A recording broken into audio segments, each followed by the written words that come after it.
The 1971 novel, as well as the subsequent 1973 major motion picture, The Exorcist, terrified millions of people.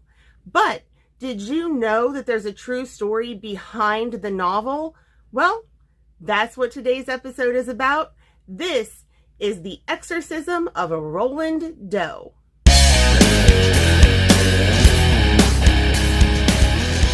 An article in the Washington Post is what spurred William Peter Blatty to write his novel, The Exorcist. 2 years later, a timeless Hollywood horror movie was born. But what's the true story?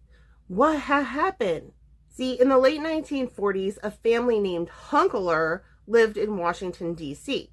The Hunkler family's 13-year-old son, Roland, or Robbie, as we think his name was absolutely despondent over the loss of his Aunt Harriet. Now, while the Hunkler family were devout Lutherans, Harriet was a little different.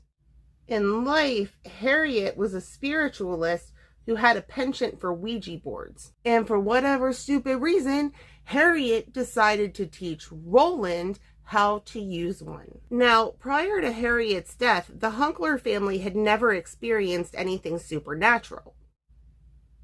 Eyebrows are getting away from me today.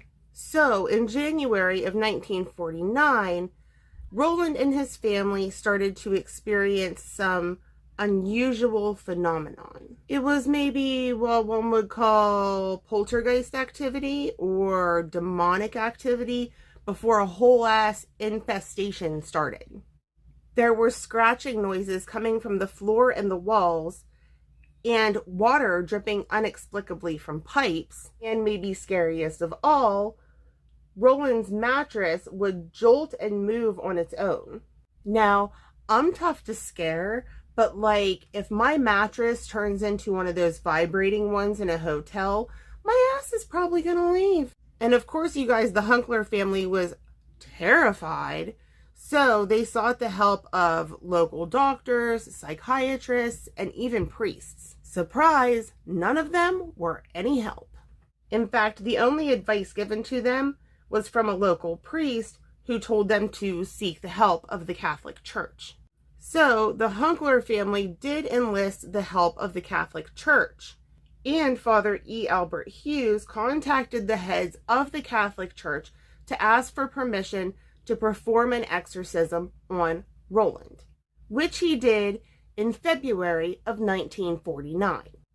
But Father Hughes stopped the exorcism abruptly when Roland broke off a piece of the mattress spring despite having been tied down and slashed the father across the shoulders with it. A few days later, red scratches appeared all over the boy. According to Roland's mother, one of the scratches appeared to say Louis, which she took as a sign that they needed to go to St. Louis, where they had family, to try to find more help for Roland.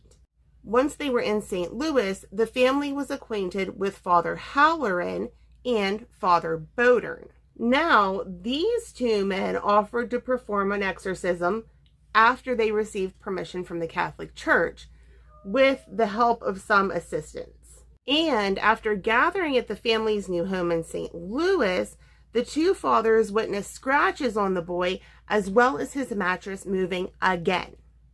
But that wasn't all. See, the priests also witnessed the boy speak in a low guttural voice, flying objects, and the boy had a bad reaction to sacred objects. At one point, Bodern even noticed a scratch that looked like the letter X appear on the boy's chest, which he took to mean that the boy was being possessed by 10 demons.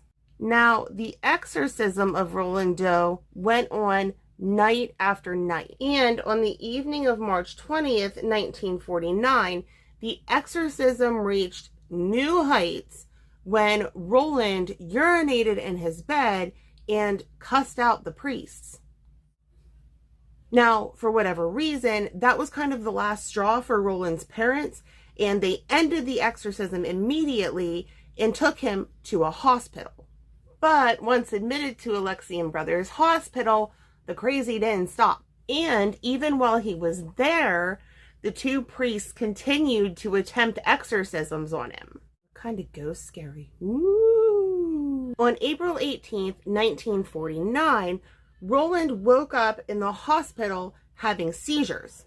Roland was also screaming at the priests that the devil would always be with him. So the priests did what made sense to them, and they covered Roland with rosaries and crucifixes and all kinds of other spiritual memorabilia? That's not the right word. Now, with all that craziness going on, by 1045, the priests were once again trying to exorcise the demons out of Roland. And at that point, the priests were calling upon Saint Michael to remove the demon from Roland's body. And really, at that time, straight up save Roland's soul. And check this out.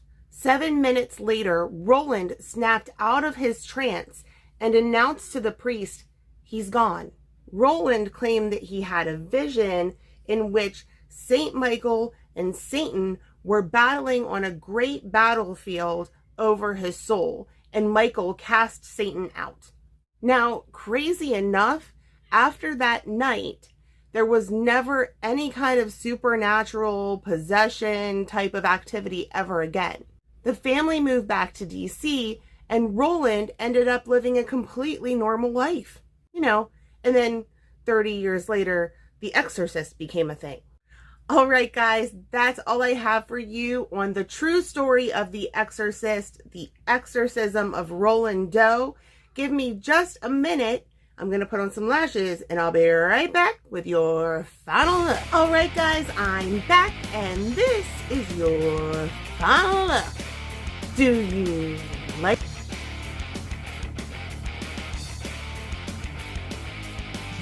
I'm loving it.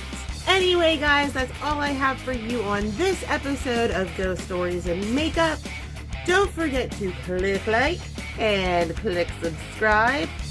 And remember to always love yourselves, always be a unicorn, and I'll see you next time. Bye!